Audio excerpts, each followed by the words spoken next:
Hello, everybody. Welcome back to Get Invested. I am one of your co-hosts, Jordan, and that guy on the screen over there is Matthias. We are on episode number 4. We're gonna probably do this kind of like you do with a child, right? You note how many months old they are until they get a certain amount old.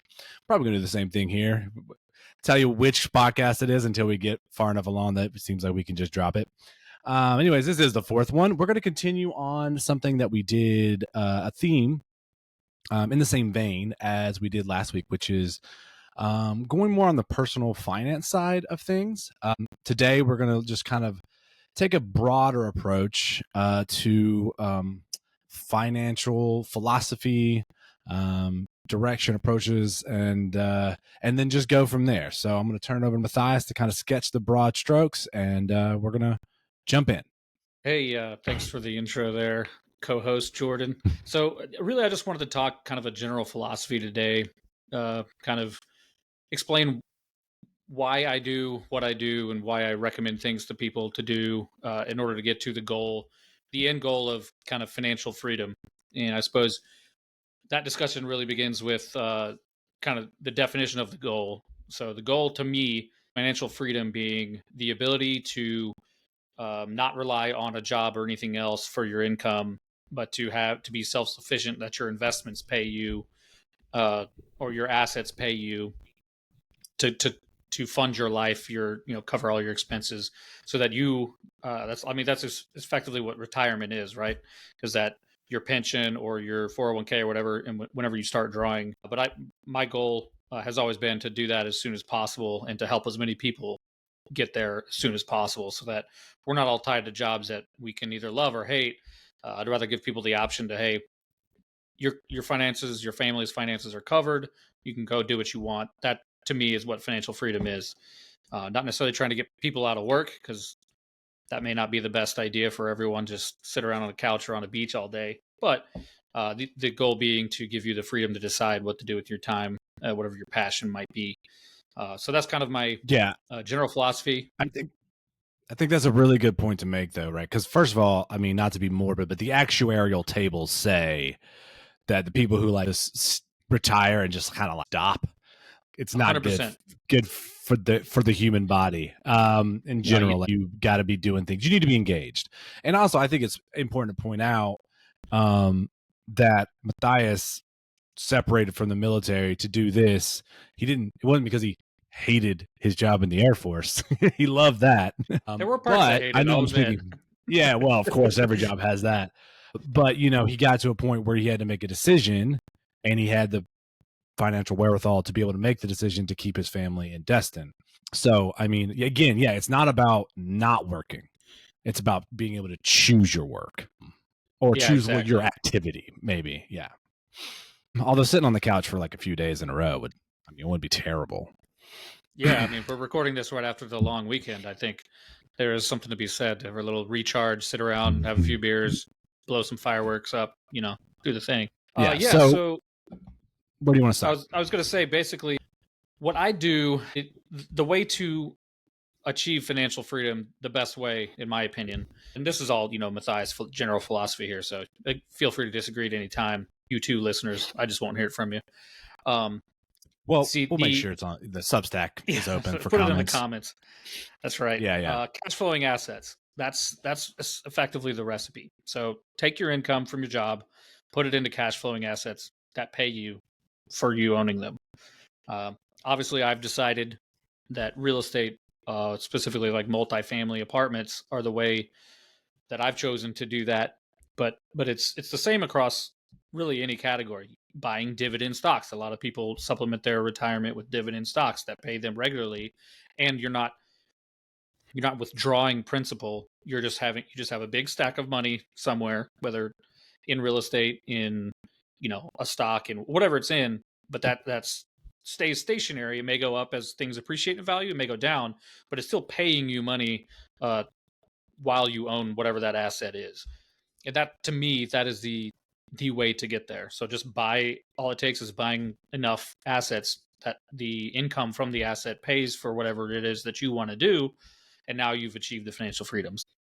For me, again, multifamily investing is how I've gotten there, putting as much money as I possibly could into to owning apartment complexes that paid me enough money to support my family.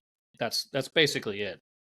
And like last week we talked about debt, right? So there's a whole bunch of philosophies on debt. In the broadest sense, taking on debt as long as it's paying you, aka a cash flowing asset, isn't necessarily hurting you. There we can argue on the amount of leverage that you should use and stuff like that. Basically, as long as it's a positive income to you, it is an asset that is paying you. If it's not, my philosophy has always been minimize. When it comes to cars, taking on things that are going to detract from your average, be expenses versus cash flow. That's kind of my philosophy. Well, yeah, I mean, I think there's a couple of things here, and I have a few obviously follow-ups, but it is interesting. And as we talked about last week, if people remember, like my dad got all weird at some point about having like not even not having debt, but not even like having a balance on a credit card that he could easily pay off. It was just like straight cash all the time. And I think we can all see the allure of that. Like, yeah, just I pay as I go. I don't owe anybody. It's simple, etc. But Risk free, I mean, really.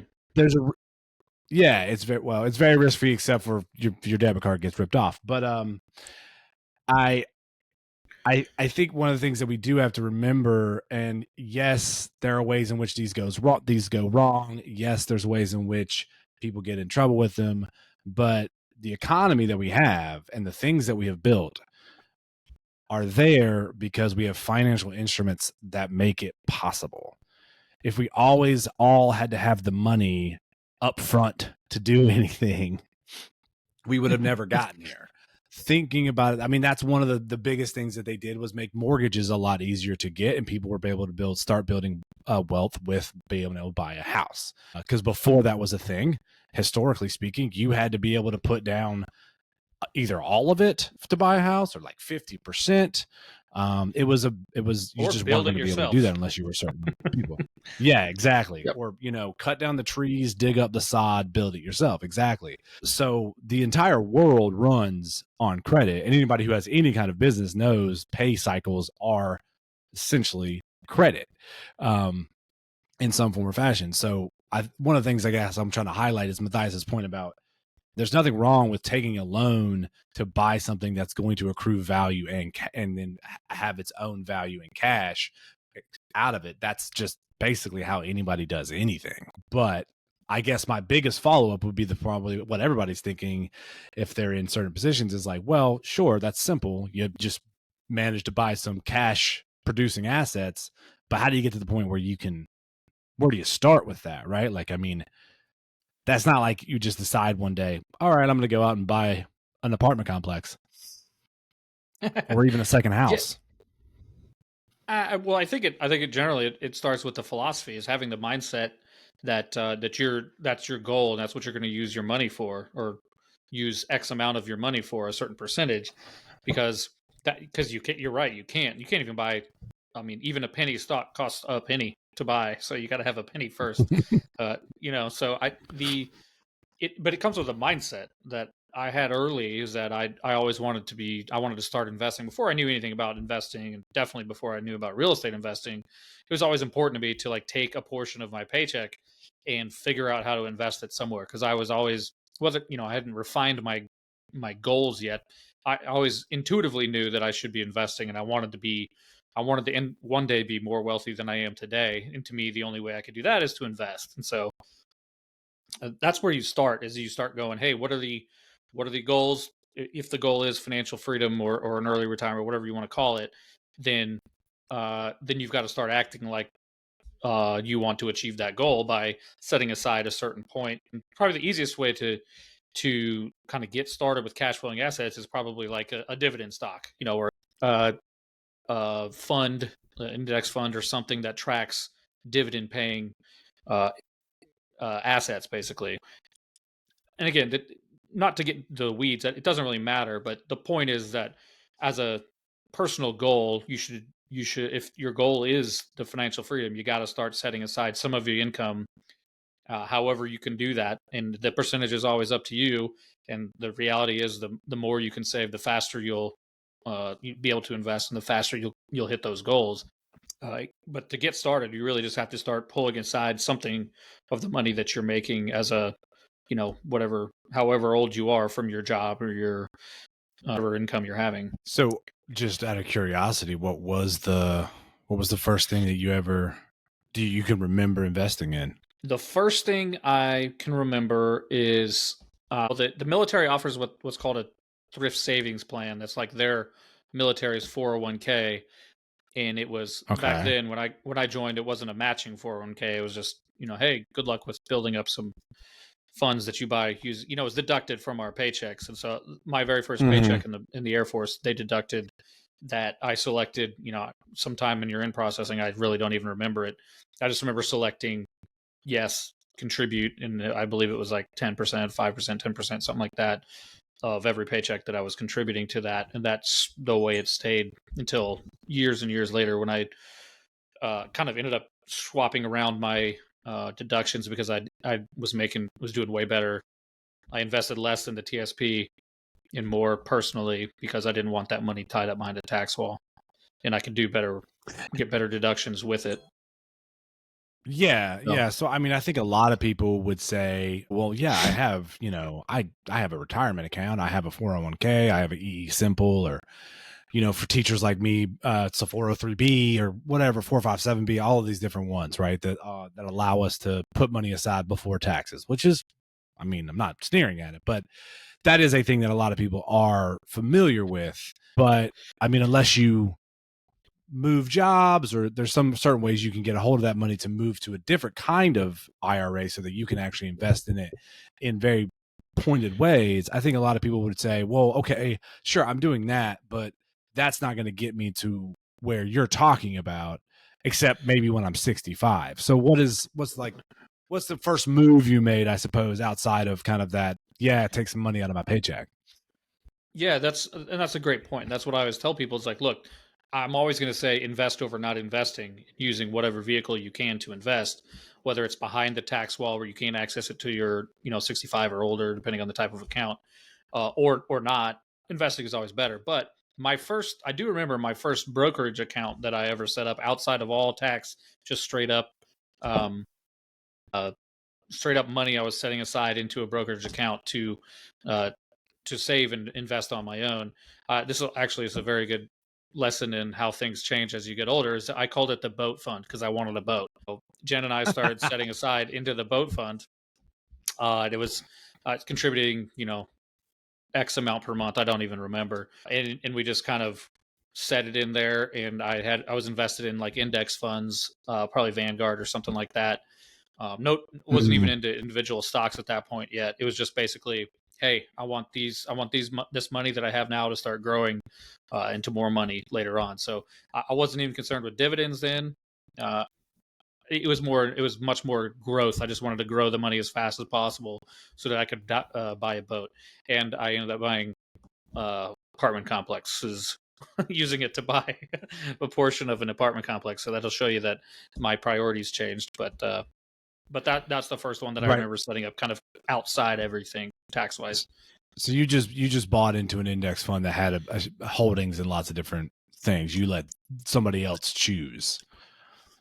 Yeah, Yeah. yeah. Well, Okay. it just tracked an index. So whatever that index was, whatever companies were in that index, I think it was Nasdaq was one of the biggest ones. So all the Okay. companies I had shares of the. That's what an index fund is. It tracks some Yeah. benchmark, Yeah. and it tries to perform exactly as that benchmark does. So Yeah. yeah, that was How it. long did you have that before you took it out to buy some? So I think I had it for it was probably 6, 7 or longer years. We contributed for about 5 years, and then we started buying properties, and so we were using money, uh, the income we were diverting it towards, instead of putting it back into the boat fund, or more deposits into the boat fund. There, we were using that money to buy other assets, so we were investing it elsewhere, and then eventually, I think when we bought Hattiesburg, we kind of cashed it out. By then, it was I mean, it might have been 15, 20,000, something like that. Just cashed it out and used it as an investment in that. Um, One, I knew that I could make significantly better returns on the property, and I'd have much more control over it. And it's not subject to, a market crash or something like that. So I went ahead and pulled it. But that was probably the first one, and that's it. Again, we're not necessarily talking about the cash flow that I was getting from that investment, but that was how I use that to create cash flow in the future. So I guess if you're focused on building capital that you can deploy, that's essentially you're working towards the same goal, I guess. Yeah. Well, so I think that's one of the things we're trying to get to here is that you're not gonna just off the bat, even if you do have fairly significant savings, or you've hold money back, or you make pretty good money or good money, you're not gonna just be like, all right, well, I'm just anybody know of an apartment complex I can buy, or like multiple houses? Like, you're gonna have to start somewhere, especially if you haven't really been employing your money, or excuse me, deploying your money, or both. Make that money work for you. Yeah. Make it work hard. So there's got to be a starting point before buying a business or buying something that then is going to generate cash flow. I'm actually curious because this is something that I use and play around with. Do you ever use Robinhood out of curiosity? So no, actually, I had a decent hit after the boat fund, and kind of similar to it. I eventually started other random brokerage accounts, and mine was big enough that I have a Schwab account that I have, and so I really like Robinhood because it kind of brought, you could invest with $25 if that's what you had, and I really appreciated that. I was already had a big enough chunk in there by the time Robinhood came out that I never needed it per se, but I'm a fan of it. Aside from some things that they've done with that all that GameStop stuff, I don't know if you heard anything about that, but that was weird. They kind of locked out some Yeah, of that their whole thing. investors. Yeah, I they suppose let the that's big probably for boys. another day. But Yeah, put the yeah, screws on them for a little while. Yeah, and then they opened it back up. Yeah, I know. I don't know. I mean, honestly, so I've had people ask me like, oh, why do you even like do that? Like, isn't that risky? Or like, why don't you just keep doing the other things that you're doing? And well, it's kind of fun, but especially if sure. it's just like, you're not risking a lot of money, but it's nice to just like I gotta tell you, this is not a spot for Robinhood, although Robinhood, if you want to sponsor us, holla at your boy. But it does do a lot of good things. Like, it also gives you so much access to research. Like, it'll show you kind of like how people. I've learned a lot about how these things work just through the app. So anyways, I was just wondering if Yeah. that's something you had messed with. No, I think it's important because at some point you've got to learn about investing. You've got to learn what makes a good investment, what is a good return on investment. All these things that are important. If you're learning it with $20, that's way better than starting investing with $50,000 and putting it the same risk that your $20,000 or $20 is for with no education. I'd rather you learn on a smaller chunk of money, like what it is that you're doing, what you're looking at, and how to evaluate investments, companies, whatever it is that you're buying or investing in. I think it's great. It Yeah, democratizes it, brings it down to the lowest levels. I think, yeah. So I do wonder, when you start talking about investing. I mean, there's kind of two big dichotomies or binaries, I guess. They're not necessarily dichotomies. Um, that there is to think about, which is, one is how to manage and balance assets versus liabilities, especially if you're going to be funding assets with essentially liabilities, Hmm. in part. And that's the leverage thing you were talking about. But the other one is, and the one I kind of want to get to first, is the idea of like frozen fixed versus liquid. Like, what's your advice on how to balance that? Because sometimes you tie up a bunch of your money and you might put the squeeze on yourself, even if you're making smart financial decisions over here. And that's one of the reasons, honestly, I like Robinhood, because it's super liquid. Like, you're Yeah, just, and that is you got to fun. that's a real issue, and that's something I run into every time I buy an asset. Is that I end up pulling a whole bunch of personal capital and uh, drowning a lot of or draining and not drowning, draining a lot of accounts that that have built up capital in them for a while. So it gets pretty tight around acquisition time. It's just kind of the nature of the business. especially in growth mode when I'm trying to buy everything I can and deploy all my money so that the passive income can support the family. That's just it's something that each investor needs to consider. I think about here's something. I'm different from a lot of people because I think of money that's invested will never come out of there. Money that's invested, I've always intended to leave in an investment forever. It may be a different investment. I may move it around to different investments and so on, but I don't view that money as touchable ever again. And that's kind of my personal philosophy because what I do is that money, the money that investment pays me, now I can now I can do stuff with that money. I can live off that money. I can buy a car. I can go on a vacation. But that money, I don't ever think of when I'm evaluating investments. Let's say I'm putting $50,000 into a property or into like when I'm selecting people who do what I do to deploy money into for effectively for passive income. I don't really consider that money ever coming back to me as a chunk that I can use to fund my life. That money has gone into deployed capital land, and it may come back to me, but it is still to me an investment. Hopefully it's bigger than what it was when when I deployed it. Maybe it's $75,000 later on, but that money will be deployed into another investment looking to send me more cash flow. So I'm different than most people. That's my philosophy. I realize everybody thinks I'm insane, but that is how I've always viewed it, and that's how I've grown what I have is because I everything's deployed, everything's gone. I don't ever come back and we've used cash flow to buy the last few cars that we've had as a family. That's just how I've always been. And again, I'm sure most people think I'm insane, but that's a growth mindset that I've always had. Okay, so I guess so on the one hand, what you're saying is essentially you don't invest anything that you can't just, I mean, if you're going to invest a certain amount of money, you know that you can live without that money ever, seeing that money ever again. Yeah, you're going to see it in income, but like that big chunk, you're never going to have to Yeah, rely on that. that's a good point. Yeah. So like I don't invest money that I need to live, obviously. And I would never recommend anybody do that. But also it's always viewed as above and beyond my no, my normal budget items, line items, as it were. So all my my mortgage, my insurance and all these different things, all the bills for the house and whatnot. That uh any the money that I consider investable money is beyond all that. So I'm never going to use it for a down payment on something unless it's a new investment potentially. To me, all that comes from cash flow, from income basically. Back when I was working, it was from income from the Air Force.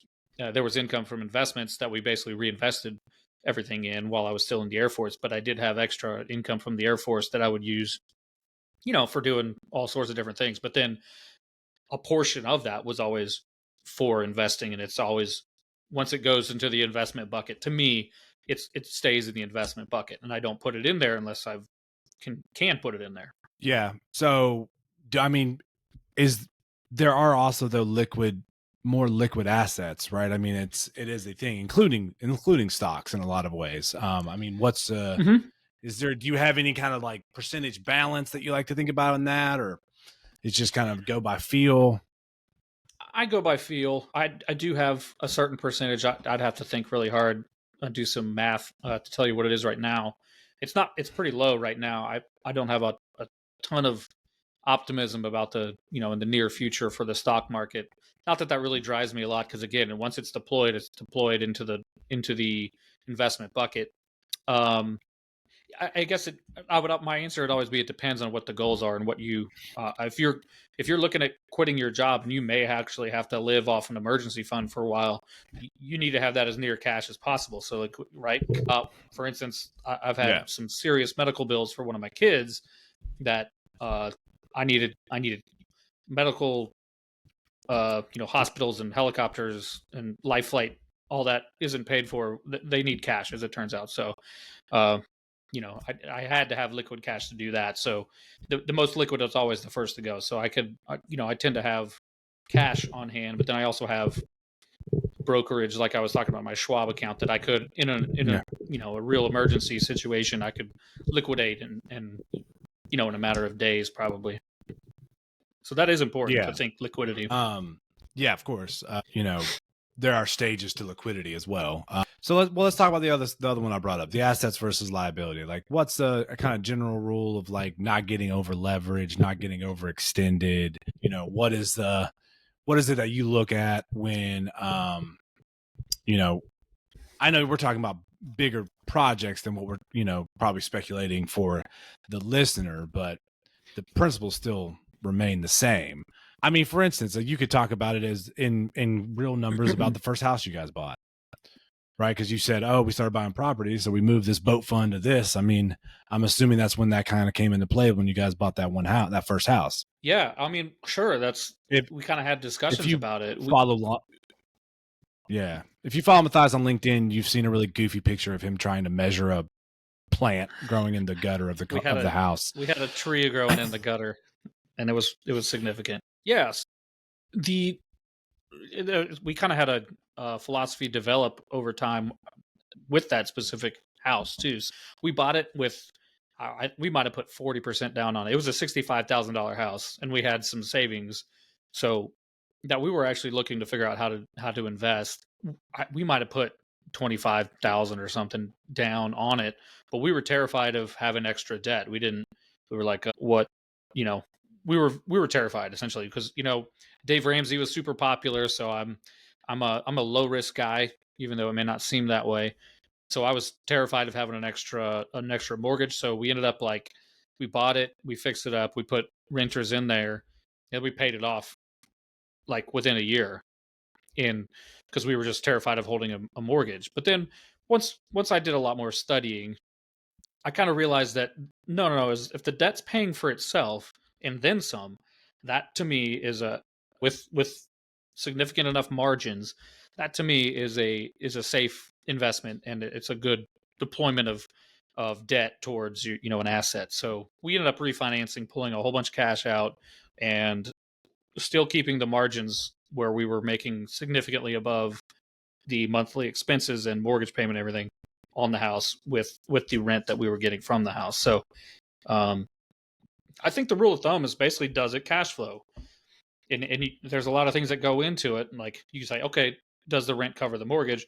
Well, there's a whole lot more than just there's the management fees, there's the expenses, repairs. It could be, you got to have reserves in place for whenever the roof goes. We replace the roof on that thing. Like all this goes into play. So people just go, hey, if it covers the mortgage, cool. Pump the brakes a little bit. But the general philosophy is that if you account for all the expenses and the mortgage, and it still pays you cash, then that's a that's a safe, to me, that's a safe investment, a safe use of debt. Yeah, I actually have some inside info on that first deal from the co-founder of Oh Capital yeah. Velocity Investments, Mm-hmm. Jennifer Wilson. Apparently, you guys actually you put down 15 and took a Oh, $50,000 loan because that was the smallest home loan available. okay, I'd forgotten about that. That's, see, I they told you, I was like, we wouldn't were they wouldn't terrified. loan you they wouldn't loan you Any any less? less money for a home because they're like, no, like we loan people this much every day for a car. Yeah, that's So funny. yeah. No, that makes sense. But it's true. We were scared of extra liabilities at the time. Like, um, and yeah, back to Dave Ramsey for a second. Like his philosophy, like his philosophy is for, like, in my opinion, the lowest common denominator of person, the person who just cannot stop themselves from using a credit card, who cannot stop themselves from buying more than they can afford. So his no debt at all, pay cash for everything 100% is the safest for that type of person. I think that's overly restrictive. I think you can grow a lot faster. I think I've proven you can grow a lot faster than saving up cash to pay for everything. There's also a lot of tax implications for his strategies. So I don't know. Maybe Uncle Sam really likes his strategy over everything else. But basically, I'm just there's safe leverage to have, and there's nothing wrong with it.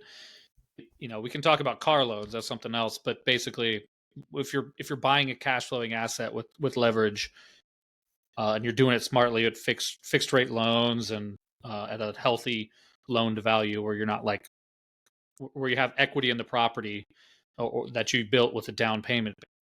You're I think it's a good idea to do then. Well, yeah, I mean, I think you're right about Ramsey. Maybe I would recharacterize it as I mean, they do get it's for people who have gotten themselves into trouble of some sort. Like, there's a big difference between getting out of debt and Sure. taking on debt to build wealth. So, yeah, his thing is that's why he became in part famous because of the whole school loan snowball debt thing, right? And that's just you have loans that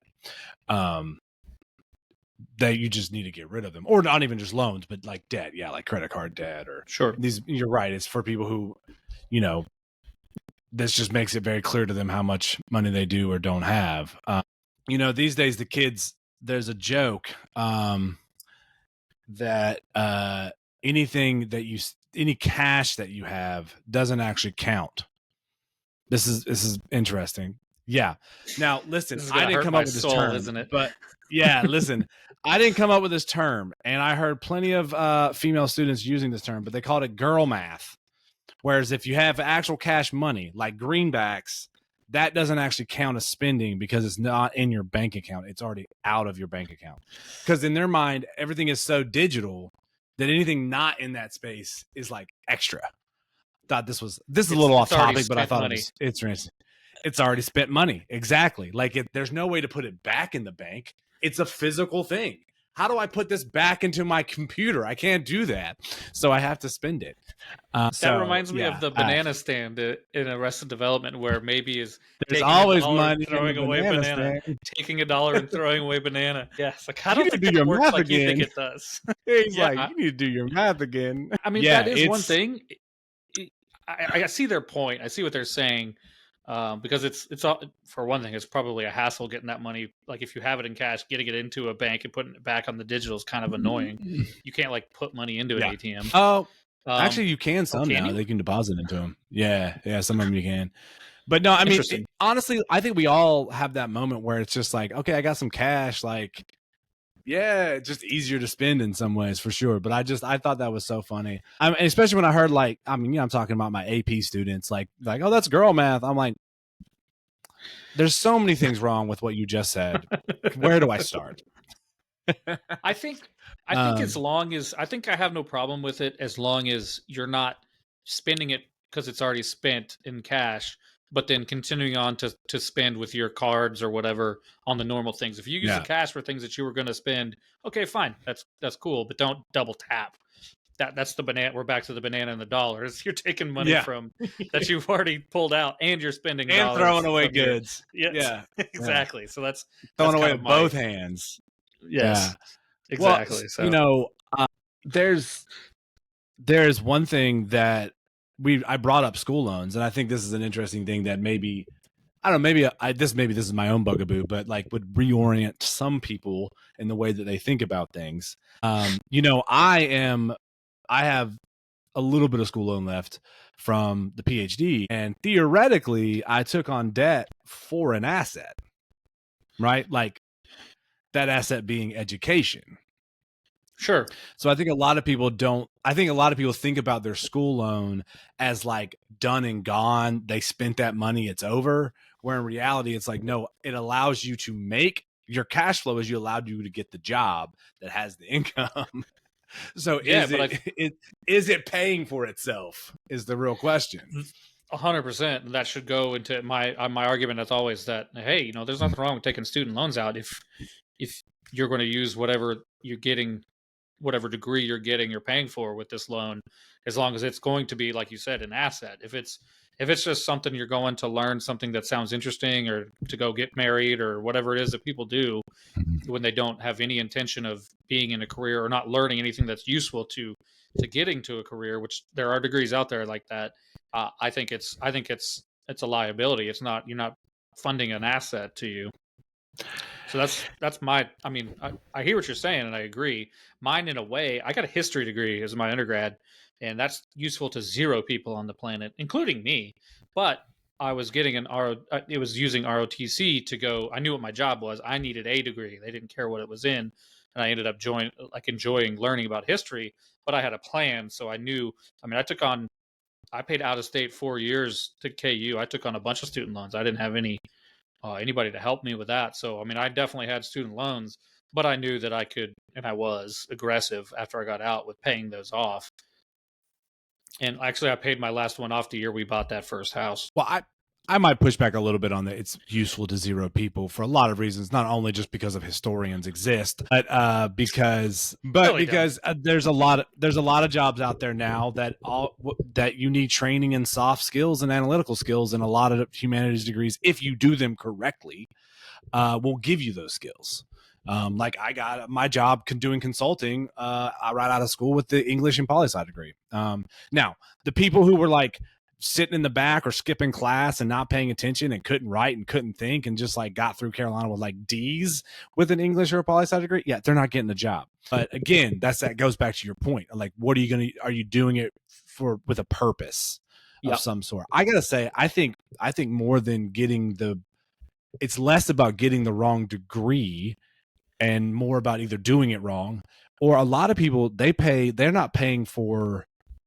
be paying for the experience, or they're saying, oh, this is the next step without having a plan, or maybe it's to go meet more people, maybe meet somebody to marry or what have you. But a lot of it is just brand name. They could have got the same education for a lot cheaper at a public school or the local school down the road or whatever. But no, they have $160,000 in debt because they wanted to go to Wesleyan or Smith. Yep. They wanted to be able to say, or a school that shall not be named that exists in Durham. I knew what you were talking about. That's what I see more than anything from having taught like high flyers. I'm like, it's like saying this is a Jordan shirt. It's almost the same exact thing.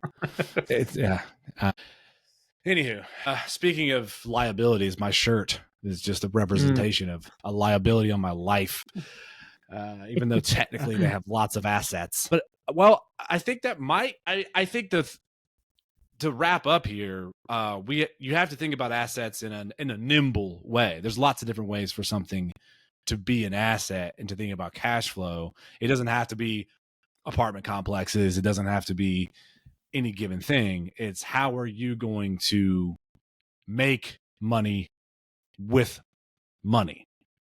Yes. In some form or fashion. Right. Yeah. All right. Well, got anything else with us? Anything else you want to weigh in on? Maybe say some bad things about the University of New Jersey at Durham? About no? Duke. Okay. I think that's a good summary. It's how do you most effectively deploy your capital that you've earned over a lifetime to pay you versus waiting on retirement and once you hit 65 and stuff. So I think that's what the goal is. That's what my goal has always been, and that's what I try to help people do. So I like it. I was thinking about investing in a sandwich shop. Do you want to come run it for me? I hear you have experience. I would.